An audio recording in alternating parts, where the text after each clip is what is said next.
Hi സുഹൃത്തുക്കളെ, പുതിയൊരു വീഡിയോയിലേക്ക് എല്ലാവർക്കും സ്വാഗതം. നമ്മളിപ്പം നിൽക്കുന്നത് ഇലഞ്ഞിമേൽ വള്ളിക്കാവ് ഭദ്രകാളി ക്ഷേത്രത്തിലാണ്. ഇവിടുത്തെ വിശേഷങ്ങളാണ് ഇന്ന് നിങ്ങളുമായിട്ട് പങ്കുവയ്ക്കുന്നത്. ചെങ്ങന്നൂർ മാവേലിക്കര റോഡിലാണ് ഈ ക്ഷേത്രം സ്ഥിതി ചെയ്യുന്നത്. ചെങ്ങന്നൂരിൽ നിന്ന് ഏകദേശം 7 കിലോമീറ്റർ അകലെയാണ് ഈ ക്ഷേത്രം. എല്ലാവർക്കും വീഡിയോയിലേക്ക് സ്വാഗതം. റോഡിൽ നിന്ന് നമുക്ക് ക്ഷേത്രത്തിൻ്റെ ഗോപുരം കാണാൻ സാധിക്കുന്നതാണ്.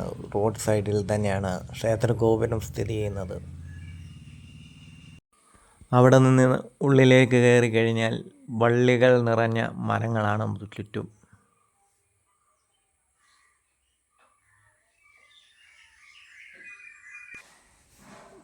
ഇവിടെ വന്നിട്ടില്ലാത്തവർ ഒരു പ്രാവശ്യമെങ്കിലും ഈ ക്ഷേത്രം വന്ന് സന്ദർശിക്കുന്നത് നന്നായിരിക്കും. വല്ലാത്തൊരു അനുഭവമാണ് ഇവിടെ നിൽക്കുമ്പോൾ. ഈ പ്രവേശന കവാടം കടന്നു വരുമ്പോൾ മൊത്തം മരങ്ങളും, ക്ഷേത്രത്തിൻ്റെ കോമ്പൗണ്ട് മൊത്തം മരങ്ങളാണ്. ചരിത്രപരമായും ഐതിഹ്യപരമായും നിരവധി പ്രത്യേകതകളുള്ള ഒരു ക്ഷേത്രം കൂടിയാണിത്. ഇപ്പം തിരുവിതാംകൂർ ദേവസ്വം ബോർഡിൻ്റെ അധീനതയിലാണ് ഈ ക്ഷേത്രം ഉള്ളത്. നട്ടുച്ച നേരത്ത് പോലും നല്ല കുളിർമ കിട്ടുന്ന ഒരു അന്തരീക്ഷമാണ് നമുക്കിവിടെ കാണാൻ സാധിക്കുന്നത്. രാവിലെ മുതൽ വീടുകളുടെയൊക്കെ സൗണ്ടും അങ്ങനെയൊക്കെയാണ് നമുക്കിവിടെ വന്ന് അനുഭവിച്ചറിയാൻ സാധിക്കുന്നത്. ഇവിടെ 2 പ്രതിഷ്ഠകളാണുള്ളത്, വടക്കേക്കാവും തെക്കേക്കാവും. വടക്കേക്കാവ് ആദ്യമായി നിർമ്മിച്ചത് വടക്കേക്കാവിലെ പ്രതിഷ്ഠയാണെന്നാണ് അറിയാൻ സാധിച്ചത്. ഇത് ഇപ്പം വടക്കേക്കാവിൻ്റെ പ്രവേശന കവാടമാണ്. ഇവിടെ വരെ മാത്രമേ സ്ത്രീകൾക്ക് പ്രവേശനമുള്ളൂ. ഉള്ളിലേക്ക് സ്ത്രീകൾക്ക് പ്രവേശനമില്ല. ഉള്ളിലേക്ക് പുരുഷന്മാർക്ക് പ്രവേശനമുണ്ടെങ്കിലും ദേവിയുടെ വിഗ്രഹം നോക്കി തൊഴാനുള്ള അവസരമില്ല. ഇവിടുത്തെ അകത്തെ നട തുറക്കാറില്ല. ദേവിയുടെ രൂപം കണ്ട് തൊഴാനുള്ള നട തുറക്കാറില്ല. അതിന് മുമ്പിലായി ഒരു വിളക്ക് കൊളുത്തി വയ്ക്കും. ആ വിളക്കിനെ നോക്കി നമ്മൾ തൊഴേണ്ടത്. മറ്റു ക്ഷേത്രങ്ങളിലെ പോലെയുള്ള പൂജാ സമ്പ്രദായമല്ല വടക്കേക്കാവിലുള്ളത്. ഇവിടെ കുറുപ്പന്മാരാണ് പൂജ നടത്തുന്നത്. ചൊവ്വ, വെള്ളി, ഞായർ എന്നീ ദിവസങ്ങളിൽ മാത്രമേ ഇവിടെ പൂജയുള്ളൂ. അല്ലാത്ത ദിവസങ്ങളിൽ വെറും വിളക്ക് കൊളുത്തുക മാത്രമാണ് ഇവിടെ ചെയ്യുന്നത്. വടക്കേക്കാവിൽ ദേവിക്ക് പുറമെ യക്ഷിയമ്മ, ശിവൻ, നാഗരാജാക്കൾ, കരുനാഗങ്ങൾ അങ്ങനെയുള്ള പ്രതിഷ്ഠകളുമുണ്ട് ഇവിടെ. കളപ്പൊടിയാണ് ഇവിടെ പ്രസാദമായി നൽകുന്നത്. അതായത് കളമെഴുത്തും പാട്ടിനും ഉപയോഗിക്കുന്ന പൊടി, അതാണ് കളപ്പൊടി എന്ന് പറയുന്നത്. കളമെഴുത്തും പാട്ടിനും ഉപയോഗിക്കുന്ന പൊടി, കളത്തിലിടുന്ന പൊടിയാണ് ഇവിടെ പ്രസാദമായി നൽകുന്നത്. അതുപോലെ ഈ ക്ഷേത്രത്തിൽ വാനരന്മാർ ഇഷ്ടം പോലെയുണ്ട്. വാനരന്മാരുടെ സങ്കേതമാണ് ഇവിടെ. ഇവർക്ക് ഇത് വാനരപുര എന്നാണ് അറിയപ്പെടുന്നത്. അതായത് വാനര ഊട്ടൊക്കെ ഇവിടെ നടക്കാറുണ്ട്. ഭക്തജനങ്ങൾ അവരുടെ പങ്കായി പഴങ്ങളും അതുപോലുള്ള ഇതെല്ലാം കൊണ്ട് സമർപ്പിക്കാറുണ്ട്. അങ്ങനെ വാനര ഊട്ടും ഇവിടെ നടക്കാറുണ്ട്. ചെറുതും വലുതുമായി ഇഷ്ടം പോലെ വാനരന്മാരിവിടെ ഓടിക്കളിച്ച് നടക്കുന്നുണ്ട്. ഇഷ്ടം പോലെ വാനരന്മാർ, അവർക്കെല്ലാം വരുന്ന ഭക്തജനങ്ങൾ പഴങ്ങളൊക്കെ കൊടുക്കാറുണ്ട്. അടുത്തതായി നമ്മൾ തെക്കേക്കാവിലേക്കാണ് പോകുന്നത്. ഇവിടെ സാധാരണ എന്നും നട തുറക്കുകയും സാധാരണ ക്ഷേത്രങ്ങളിലെ പോലെയുള്ള പൂജാതി കർമ്മങ്ങളാണ് ഇവിടെ നടക്കുന്നത്. ഇവിടെ സാത്വിക ഭാവത്തിലുള്ള, സൗമ്യഭാവത്തിലുള്ള ഭദ്രകാളി സ്വരൂപമാണ് ഇവിടെ ഉള്ളത്.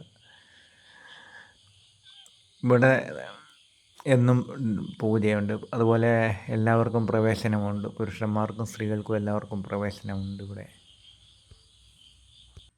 നിരവധി സ്ത്രീ ഭക്തർ ഇവിടെ വന്ന് പോകുന്നത് കാണാൻ പറ്റി. അതുപോലെ ഇവിടെ സാധാരണഗതിയിലുള്ള ബ്രാഹ്മണ സമ്പ്രദായത്തിലുള്ള പൂജ ആണ് നടക്കുന്നത്. തെക്കേക്കാവ് ദേവീക്ഷേത്രത്തിന് തൊട്ടടുത്ത് തന്നെ ഒരു ഗണപതി ക്ഷേത്രമുണ്ട്. അതാണ് ഇപ്പോൾ നമ്മൾ കാണുന്നത്. ഇവിടെയും ദിവസേന പൂജയുണ്ട്. തെക്കേക്കാവിൽ ഉള്ള പ്രതിഷ്ഠകൾക്കെല്ലാം ദിവസേന പൂജയുണ്ട്. വടക്കേക്കാവ് മാത്രമേ ഉള്ളൂ ചൊവ്വ, വെള്ളി, ഞായർ ദിവസങ്ങളിൽ. അതുപോലെ ഇഷ്ടം പോലെ വാനരന്മാർ ഇവിടെ ഉണ്ടെന്ന് പറഞ്ഞല്ലോ. ഈ വാനരന്മാരെ ഒന്നിനെയും ആരും ഉപദ്രവിക്കാറില്ല. ഉപദ്രവിച്ചവർക്കൊക്കെ തന്നെ അതിൻ്റെ ഫലം, അനുഭവം ദേവി കൊടുത്തിട്ടുണ്ടെന്നാണ് ഭക്തരുടെ അനുഭവ സാക്ഷ്യം പറയുന്നത്.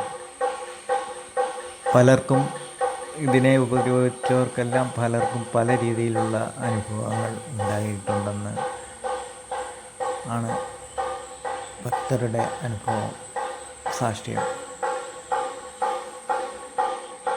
അതുപോലെ ക്ഷേത്ര ഉൽപ്പത്തിയെക്കുറിച്ച് പറഞ്ഞാൽ വടക്കേക്കാവാണ് ആദ്യം ഉണ്ടായതെന്നാണ് പറയപ്പെടുന്നത്.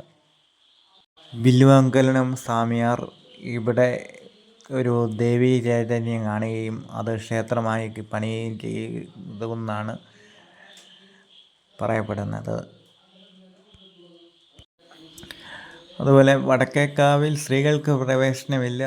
അതുപോലെ പുരുഷന്മാർക്ക് പ്രവേശനമുണ്ടെങ്കിലും ദേവിയുടെ രൂപം കണ്ട് തൊഴാൻ പറ്റാത്ത അവസ്ഥ വന്നപ്പോഴാണ് പിന്നീട് തെക്കേക്കാവ് രൂപം കൊണ്ടതെന്നാണ് പറയപ്പെടുന്നത്. അങ്ങനെ ആണ് ദേവിയെ ഇങ്ങോട്ട് മാറ്റി പ്രതിഷ്ഠിച്ചതെന്ന് പറയപ്പെടുന്നുണ്ട്. ഇവിടെ 2 ഉത്സവങ്ങളാണുള്ളത്. ചിങ്ങമാസത്തിൽ ചതയത്തിന് കൊടിയേറിയുള്ള ഉത്സവമുണ്ട്, കൊടിയേറ്റുത്സവമുണ്ട്. അതിന് അൻപലി അതുപോലെയുള്ള ചടങ്ങുകളൊക്കെ ഉണ്ട്. അൻപലി, അതുപോലെ പടയണി, അങ്ങനെയൊക്കെയുള്ള ചടങ്ങുകളുണ്ടെന്നാണ് പറഞ്ഞത്. അത് സാധാരണ പടയണി പോലെയല്ല, അങ്ങനെ കോലം കെട്ടിയുള്ള പടയണിയല്ല, അല്ലാത്ത രീതിയിലുള്ള ഇതുണ്ട്. പിന്നെ ഗുരുതി, അങ്ങനെയൊക്കെയുള്ള ചടങ്ങുകളാണുള്ളത്. അതുപോലെ കുംഭമാസത്തിലും ഇവിടെ ഉത്സവമുണ്ട്. അതായത് വടക്കേക്കാവിൽ ഗുരുതി, അതുപോലെ കളമെഴുത്തും പാട്ടും അങ്ങനെയൊക്കെ ഉള്ള ക്ഷേത്ര ചടങ്ങുകൾ അനേകമുണ്ട്. ദാരികാ നിഗ്രഹം കഴിഞ്ഞുള്ള ഭാവത്തിലാണ് ദേവി ഇവിടെ കുടികൊള്ളുന്നത്. അതിനാൽ ഇവിടെ നിർബന്ധ ബുദ്ധിയാൽ ആരെങ്കിലും പ്രവേശിക്കാൻ ശ്രമിച്ചാൽ ദേവി തക്കതായ മറുപടി കൊടുത്തിട്ടുണ്ടെന്നാണ് നാട്ടുകാരുടെ സാക്ഷ്യം. അതുപോലെ ഇത് ക്ഷേത്രമുറ്റത്ത് നിൽക്കുന്ന ഒരു വലിയ മരമാണ്. നൂറ്റാണ്ടുകളുടെ പഴക്കം ഉള്ള ഒരു മരമാണിത്. വളർന്ന്